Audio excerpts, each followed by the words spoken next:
I'm going to call you Jimmy, Sure, if I may. I appreciate it. Jimmy, when you do 2 and 3 shows a night, how do you come out? Usually, when we work, I do that for about an hour and a half.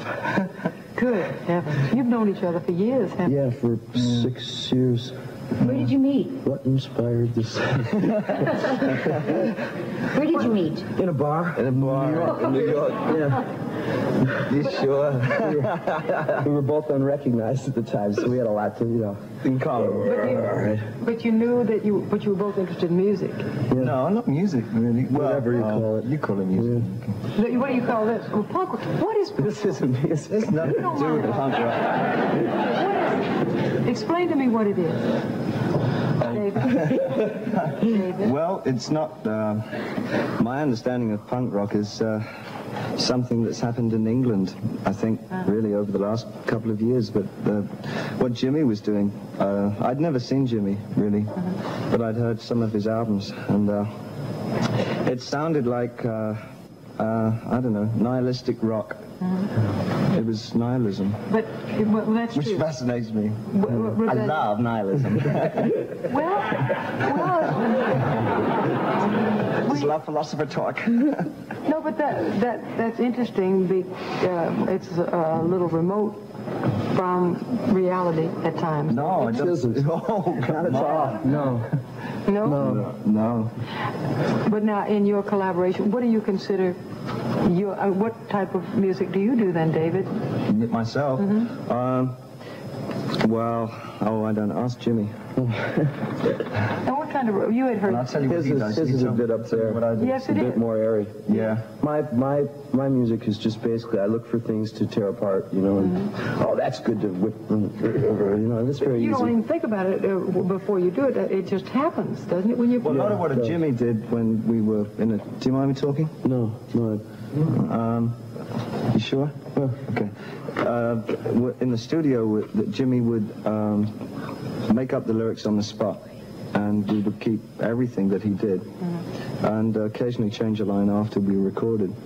But Jimmy, I've never seen anybody be able to make up lyrics so fast just out of his head to a track, and it's more like I guess he'll hate me, but it's more like the beatnik era thing with, you see. Well, it's a retreat. I mean, It's a very spontaneous kind of lyric. It's not like a written thing at all with Jimmy.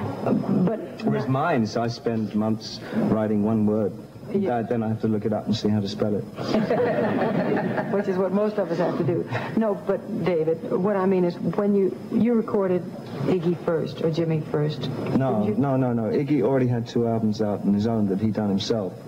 I see. And then the general favor went against Jim because of what he was doing at the time. Seemed that you Would you should ask describe Jimmy. some of the things you were doing at the time, which were the things that I had heard about? And Well, I was doing songs like I Want to Be Your Dog, and No Fun, and Search and Destroy, and Raw Power, which has since had a child's toy named after it. And but you were doing things to yourself physically that were... yeah, and to other people, too. Why?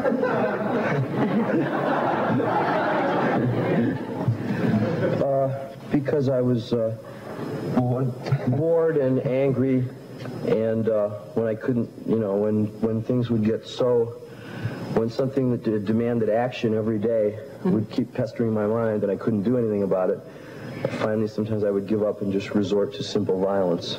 On yourself, though, mostly. Usually on myself, because I hated to take it out on other people. I thought that was wrong. That's considerate. Yeah, honestly, I thought I was being more considerate. Yeah. So often I would do to myself what I wanted to do to someone else.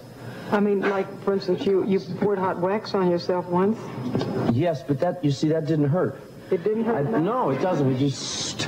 And And I didn't know at the time that it wouldn't hurt, though. But you cut yourself with a bottle. Yeah, well, that was because I'd done something really foolish the night before, and I was ashamed. So I got up on stage, and I thought, well, what is a horrible person like you doing up on this stage? This is all wrong.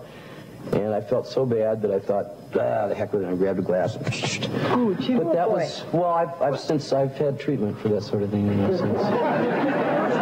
Yeah, it helped a lot, you know. Jimmy, that's a It's rough better kind to of be show able to business. laugh about it now. Yeah, that's really a hard See, I way to knew, go. I'll tell you. Rosie was saying, we were saying, you know, you burn yourself with the hot rollers when you're on the road. Yeah. Burn your hair, but It's about the extent of it. But to do what you did, to It's punish always, yourself. no, listen, it sounds funny, but yeah, it is funny. It's really funny. Yeah, David. Yeah, I know. No, I was going to say something very heavy and meaningful, but I No, but can't. I know you. You saw Iggy perform. What was your I never reaction? saw Iggy perform. I just heard the albums, and then I must admit somebody played me a videotape of a performance that he did with his original band, the Stooges, and I didn't like it very much because then I saw the violence, and it's not what I heard from the lyrics. Because your music, when you, I mean, you have a lovely, as you say, sound way up I'm here. a cyborg. My stuff Cyborg? is very different. Mine comes from sort of up to from there, Yeah. and Jimmy's comes from about here down to about there. You know. I don't know. I wonder what he means by that. Gee whiz. I don't know. I'll ask you later. Okay, kid. I'll tell you. No, what I want to know, what was the audience's reaction when you did those things? Well, to them or to yourself? It would depend. You see, I did a lot of very good shows then, too. It's like anybody that's reaching sort of like that, sometimes you'll do incredibly good things and not know it. So sometimes the audience would literally just go nuts, and they'd usually get very demonstrative. Sometimes they would all pass out. They did? Yeah, they took But a not lot much of... response when they do that. Yeah. And sometimes they would just, if it was a room this size, they would all press themselves in groups against the wall as far away as they could get from me, and just, they'd watch in horror, but they wouldn't be able to leave either. Yeah. They would be sort of fascinated with You it. can talk about it now, and you've had treatment. I can talk about it if it's required. It's not my preferred I know. subject. Oh, I don't want to make you uncomfortable. But